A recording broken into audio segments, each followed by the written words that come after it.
భక్తయోధ ప్రధన్యాసి వారణాసి. అన్నదమ్ములను అక్క చెల్లెలను కలిపేది ప్రేమే గాని ఆస్తి కాదు.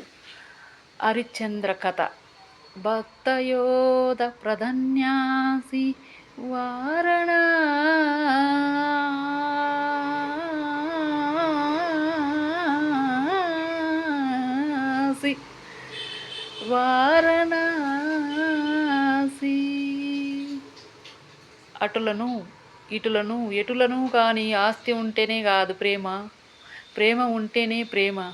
ఆస్తుల కోసం చూడవద్దు. వారణాసి భక్తయోధ ప్రధన్యాసి వారణాసి. సత్య హరిశ్చంద్ర కథ. Bye, tata, thank you.